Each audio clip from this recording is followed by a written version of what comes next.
Good morning, everybody. So I'm back in the garden. It's been a few days since I haven't been here, and the main reason for that is because the weather has not been as warm as you would expect for summertime. There has been hailing, like 2 days ago, there was a bit of hailing, which is crazy. It's summer now. Um, but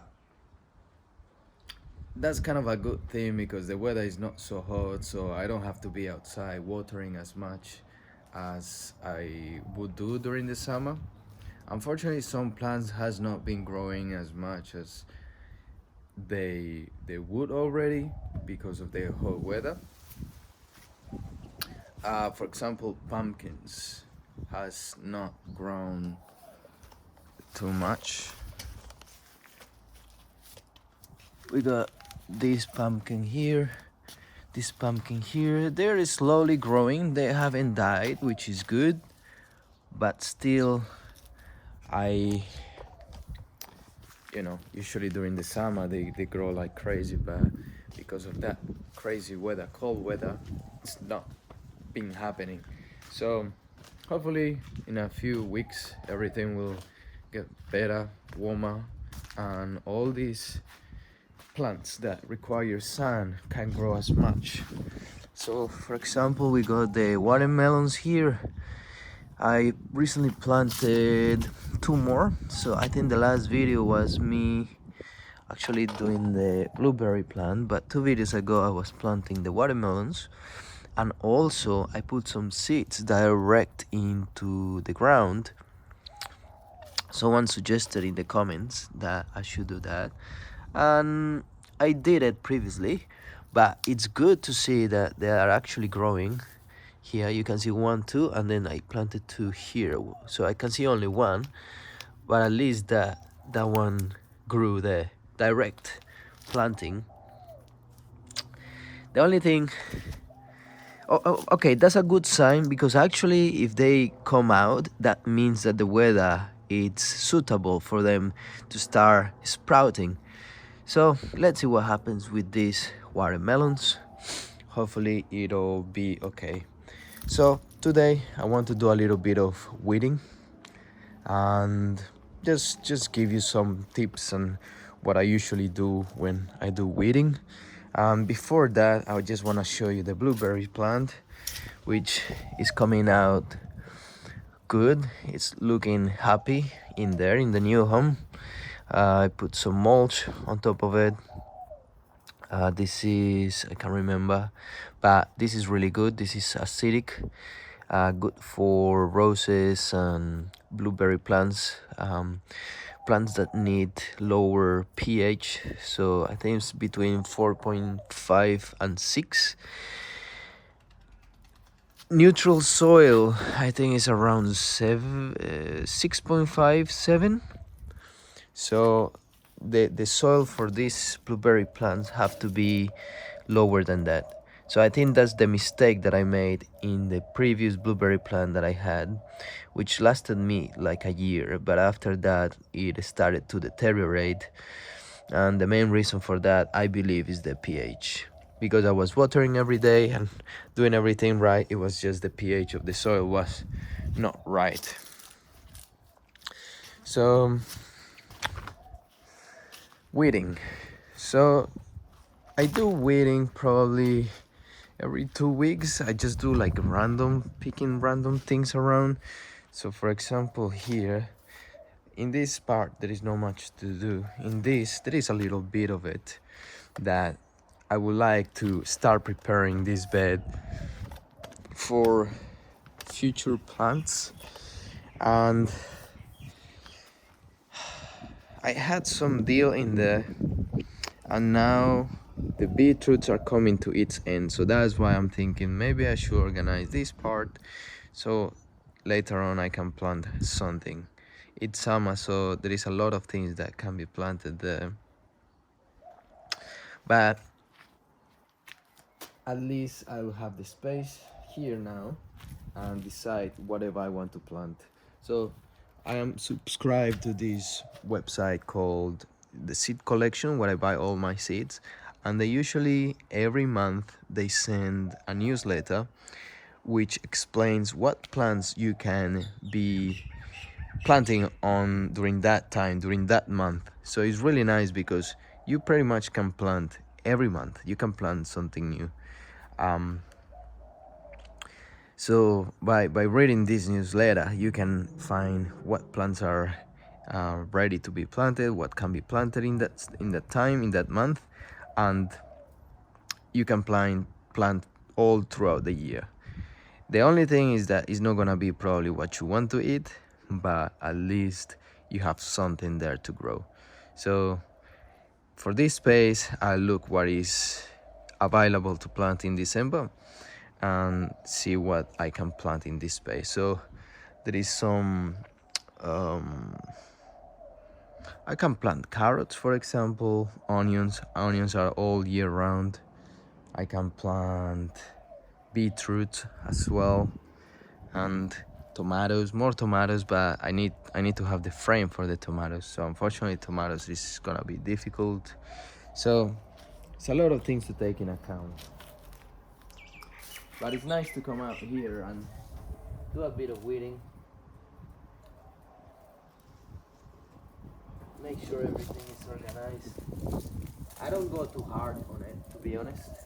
I just remove the biggest weeds that I can find, and then the rest I will just cover it with some mulch. I mean, you could do more work and get rid of all of them, and that's ideal, but sometimes it's unnecessary maybe. Like for example, here I added some mulch, so if I start seeing some of these things coming out, I'll just remove it, like eventually. So there is gonna be a big percentage of weeds that will already be suppressed by the mulch. So whatever comes out after that, you can actually see it better. So the contrast of that mulch with the green makes your vision a bit easier on picking what's growing in the mulch, around the mulch. So for weeding, it's ideal to pull all the roots from the weeds because they may have some seeds and they could stay there inside the ground and they will eventually sprout. So ideally, you will grab all the roots out of it. But as I said, I like to put mulch on top, and that kind of helps to suppress whatever weeds are trying to come out. So I don't worry too much about it.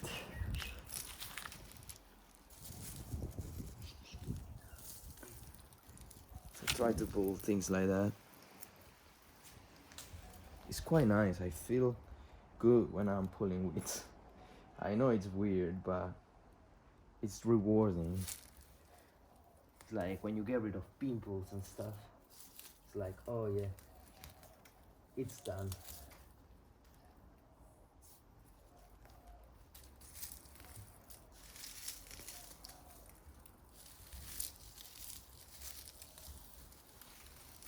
I need to be careful around here.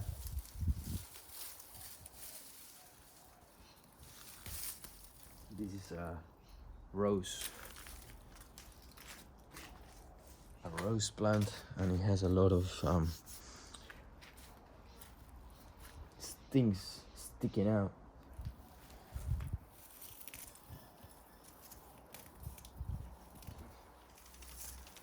Ideally, it's good to pull weeds when they are small. So if you ever have the chance to pull them when they are small and don't let them grow as much, do it, because otherwise, if you think about it, they will grow. They will be harder to pull. There will be more. There will be more seeds in the ground. So you see something small like this,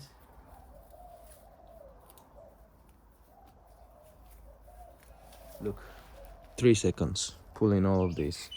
If you let it grow a little bit bigger for a few more weeks, this is gonna take 20 seconds. So you're saving time and you are preventing them from producing more weeds. I just cut myself with the rose.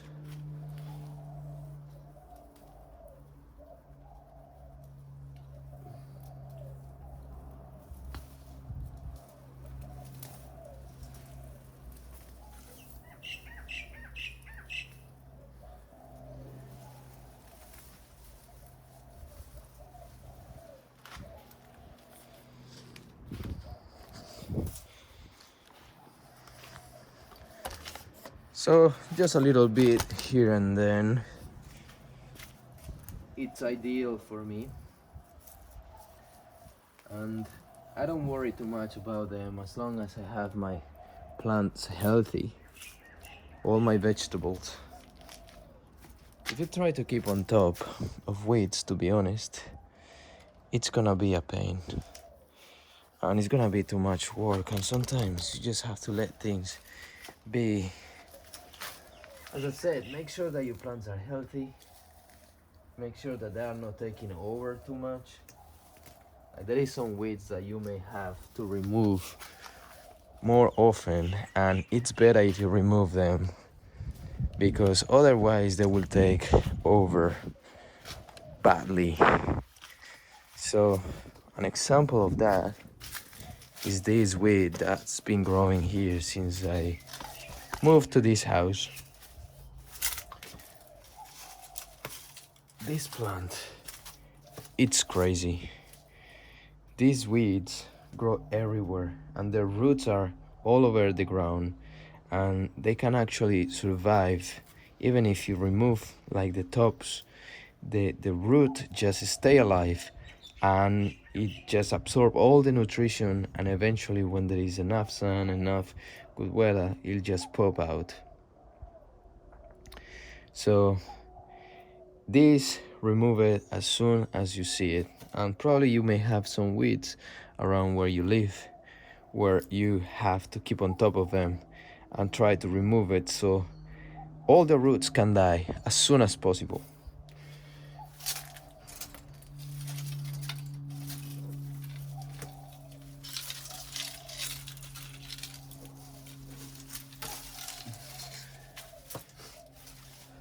So these ones I don't let it grow because I realized that they were causing too much trouble and they were popping up on the beds, on my veggies, and I didn't want that. They would take all the nutrition from the soil when I could give it to my vegetables. When instead I could be giving it to my vegetables. That's unfair. So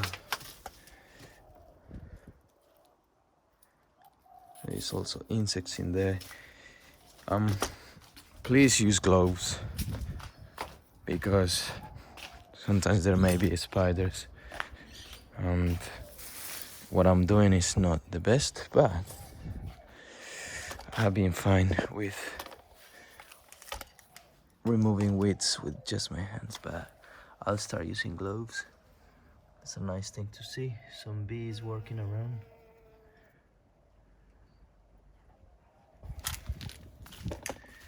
So yeah, that's it for today. I'm not too worried about the rest of the weeds. As you can see, it's a massive garden. Well, you could say that there is some bigger gardens, but you know, for one person taking care of this is a big garden. I mean, in regards to weeds, so I don't bother too much about removing them. Some of them I let them be. Just when I see, for example, on my beds, if they try to compete with what I have in there, I remove them. So, oh, sorry about that. So if you see around here, there is some weeds growing around there. So you see in the middle of the screen, those there are weeds, but they are not so big, so I don't really worry too much about that. You may say it's better to remove it, but for me, it's quite fine.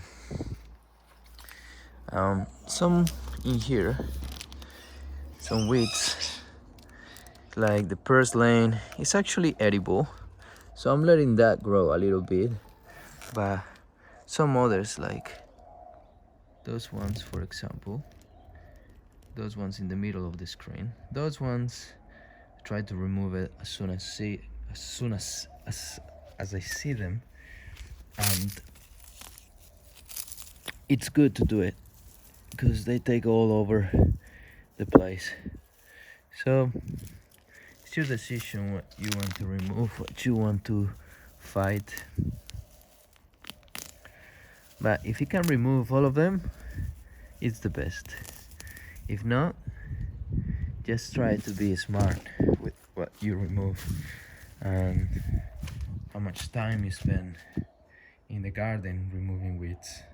As I say, you will spend every day, you will have some work to do with weeds, but it's all about what's really necessary, what may be fighting with the plants that you have around, and which ones are like more, they tend more to grow. So those ones, try to fight it as much as you can, then the rest will just be fine. So one thing that I wanted to mention was this curry plant, which I planted recently, but I didn't make a video about it. But now in its new home, it's looking good, it's looking healthy. Hopefully it will be like that for the rest of its life. And that's it. I used normal soil, so I just grabbed some of this composted soil, just put it there, and it's not been any troubles with it. Some of these plants are looking a little bit dry, but I think it's normal process. With this one, I need to chop it. So tomorrow I am going to be removing some of this, so this plant can have more space and there is not so much competition between them. So sometimes they may run out of water because of so many plants growing in one spot. So tomorrow I'll be removing some of this, probably going to the compost because this is too much lemon balm and I don't need it. Maybe give it to someone, but they're looking sad, they're looking dry, so there is no use to it, to be honest. Which is unfortunate. I should have removed this previously and give it to people, and that's it. So otherwise everything is looking good. Compost losing its size, going down. This being like probably 3 times up here, and then every time that I put something all the way up here, it goes down. So it's really cool to see the process of decomposition of all these plants and weeds and everything that I throw in there. Same as this other pile, which I will eventually, I'm planning on moving this and put it on top of this, and that will become like a small pile as well, and use all that compost and nutrition, excuse me, to put it in the garden eventually. Maybe mix it with the compost that I have in those bins. And yeah, everything else is looking good, and that's it for today. I'll see you guys tomorrow or another day if I don't post anything. If you enjoy the content of the channel, please give it a like, subscribe, and share it with someone that you may think that they will enjoy. Maybe they are planning on starting their gardening journey, and I think this is good knowledge that it's basic, but that not many people can understand at the beginning of their journey. So that's it for today. Have a good day, everybody. See you soon.